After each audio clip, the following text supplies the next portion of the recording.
Some breaking news just coming in. British Prime Minister Rishi Sunak has sacked controversial Interior Minister Suella Braverman. The decision is part of a cabinet reshuffle ahead of a general election expected in 2025.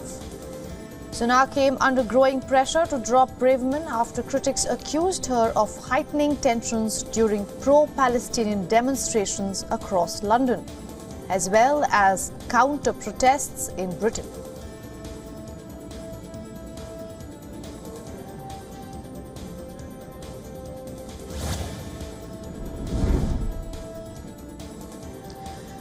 Over to some news from the Israel-Gaza war. A family of 4 Indonesians have been evacuated from the Gaza Strip to Egypt. According to Indonesia's foreign minister, they are the second Indonesian family to be evacuated in the ongoing conflict.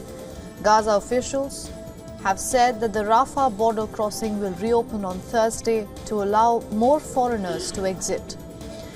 Now, they informed that over 7,000 foreign passport holders will leave Gaza for the next 2 weeks. Evacuations from Gaza through the Rafah crossing began on November 1st.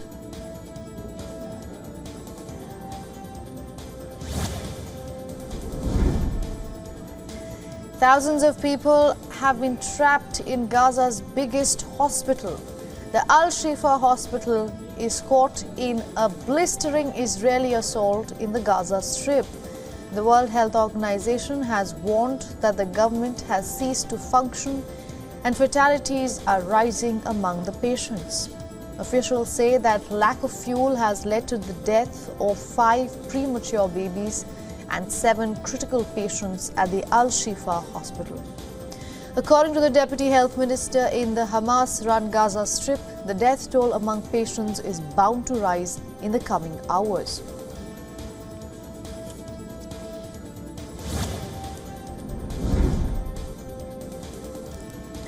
Foreigners and people holding dual citizenships have arrived for their exit from Gaza at the Rafah border.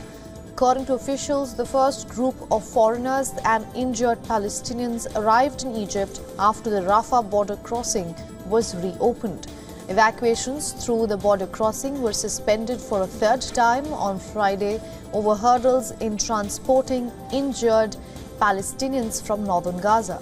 Hundreds of foreign nationals and dependents have passed through the crossing ever since limited evacuations were facilitated on November 1st. The suspensions followed bombardments that aid staff said hit or even targeted medical convoys.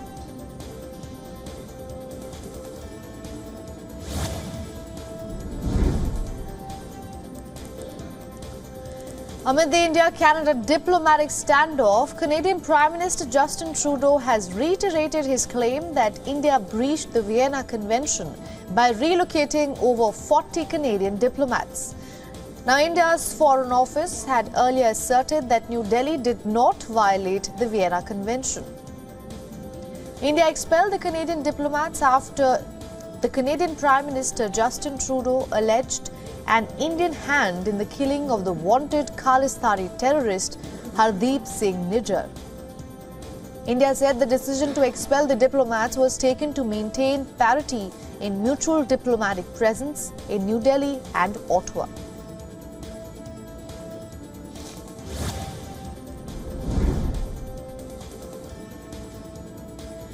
Kremlin has announced that Russian President Vladimir Putin will hold his end-of-year press conference and a televised call-in show in a combined format this year. The Russian leader did not hold his direct line call-in show or his annual press conference last year, owing to the ongoing Russia-Ukraine war. In fact, even his annual State of the Nation address was pushed to February. However, Kremlin has confirmed that both talks will be held by the end of this year. While it said that the official date has been set, the announcement is yet to follow.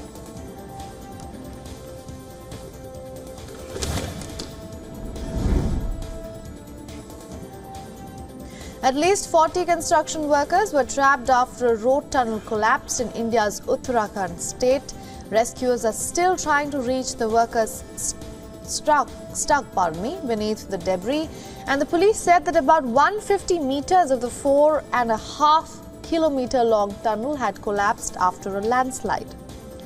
No casualties have been reported so far. A narrow opening has been dug out to allow oxygen supply through a pipe in the tunnel. The army, along with the National Disaster Response Force, is assisting the state rescuers and the police for the ongoing rescue operations at the site.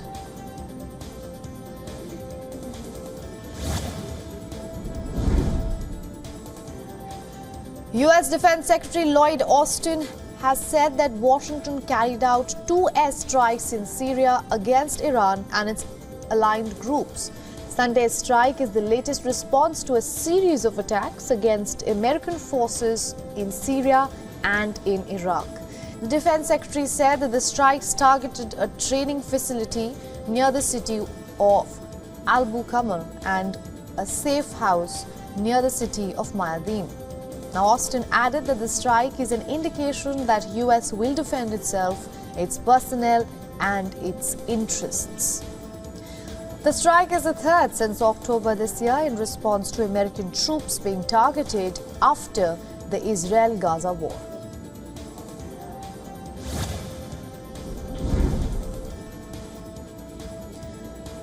US Treasury Secretary Janet Yellen met with finance leaders from Indonesia, Mexico and Australia.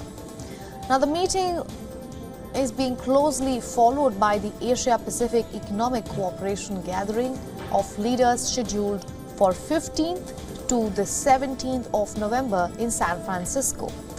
The Treasury Secretary has expressed a desire for ongoing cooperation between the nations. The Asia-Pacific Conference is also expected to feature a planned meeting between US President Joe Biden and Chinese President Xi Jinping.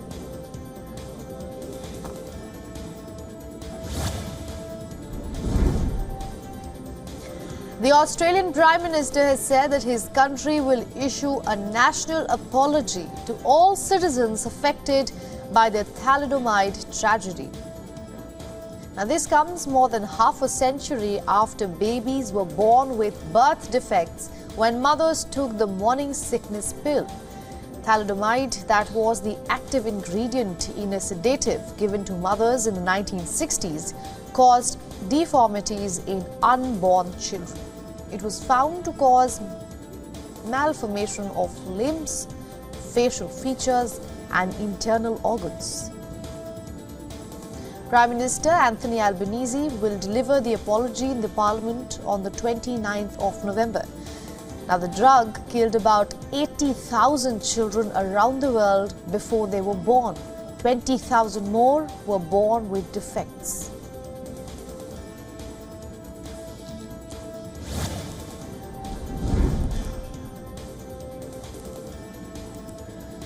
Ukraine has said that an explosion in the Russian-occupied town of Melitopol killed at least 3 Russian servicemen. It described the attack as an act of revenge by local underground groups. Ukraine's intelligence directorate said that the blast took place during a meeting on Saturday of Russian officers in the town. The town is a hub of Russian forces in the south. The sources added that the meeting at the local military headquarters was attended by Russian National Guard and FSB intelligence service officers. There was no mention of the incident by the Russian officials.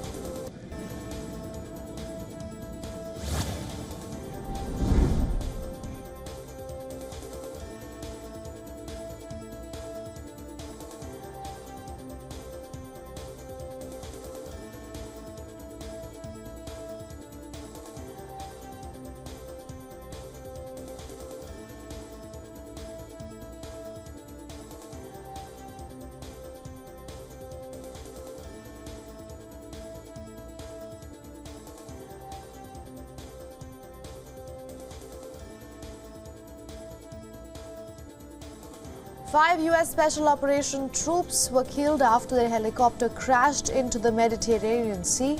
According to US officials, the troops were part of a training mission. The troops aboard the helicopter were U.S. Army Special Operations personnel. The United States has deployed 2 aircraft carriers, the Ford and the Eisenhower, along with supporting ships to act as a deterrent to ensure that the Israel-Gaza conflict does not overflow.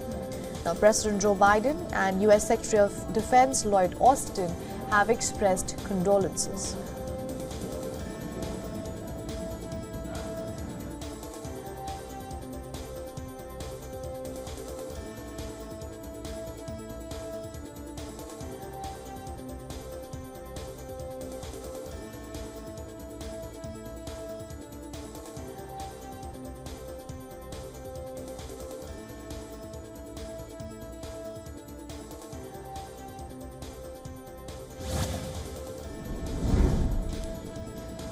United States Defense Secretary Lloyd Austin is in Seoul for the annual security consultative meeting with his counterparts from South Korea and Japan.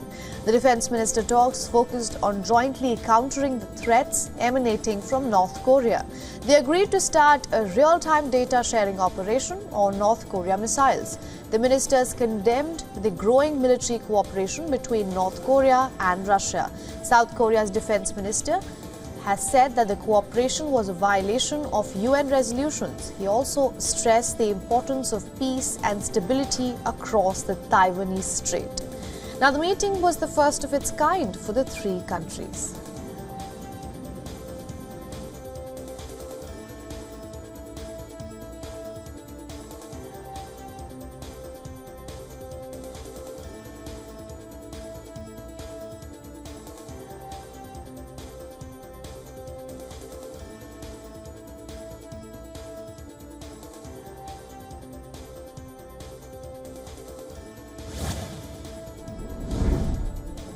After a brief 2-day respite from air pollution, the Indian national capital New Delhi is once again facing a toxic haze. Overnight rains last Friday had reduced pollution levels in the city.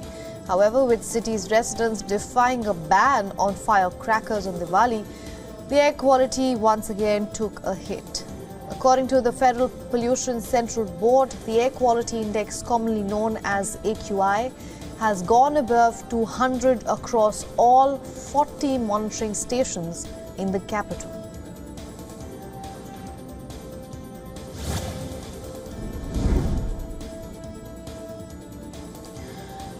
World Australia resumed all its facilities after a cybersecurity incident forced it to suspend operations for 3 days. Now, the breach crippled operations at the company, which manages about 40% of the goods that flow in and out of Australia. Container terminals in Melbourne, Sydney, Brisbane and Western Australia's Fremantle were affected.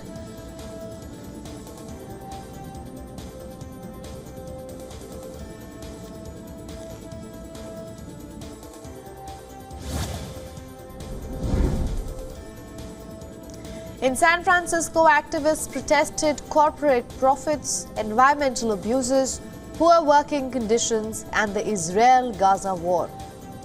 Demonstrators opposed the Global Trade Summit APEC that is being attended by President Joe Biden. He is the US president, and leaders from nearly 24 countries. The APEC conference is expected to draw more than 20,000 attendees.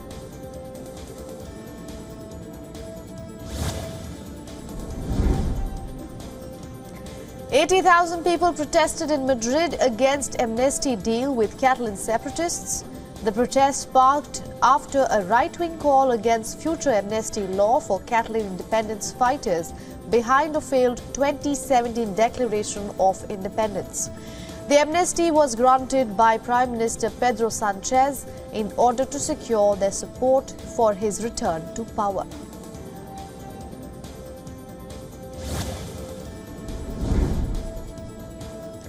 Now, China is considering the resumption of Boeing 737 MAX purchases, with talks expected at this week's APEC summit. While Chinese President Xi Jinping is not anticipating to unveil a formal order, Bloomberg suggests that discussions are underway.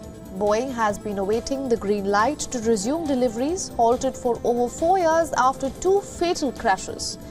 Now, tensions between Beijing and Washington have strained new orders since 2017. Despite challenges, Boeing increased its 20-year forecast for Chinese plane deliveries, citing economic growth.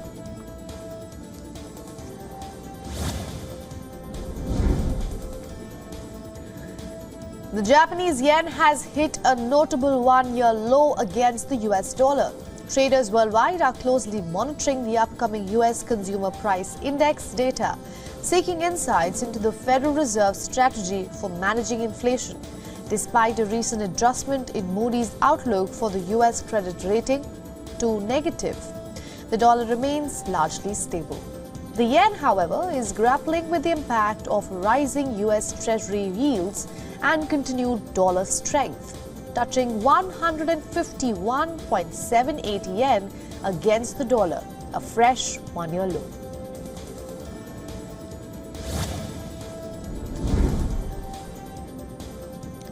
Now, thousands of people took to the beaches of Rio de Janeiro to cool off as a heat wave strikes parts of Brazil in the middle of spring. The maximum temperature recorded on Sunday was 42.5 degrees Celsius in Iraja, which is a working-class neighborhood in the north of Rio de Janeiro. The previous record in 2023, that is this year, was 41.8 degrees Celsius in February.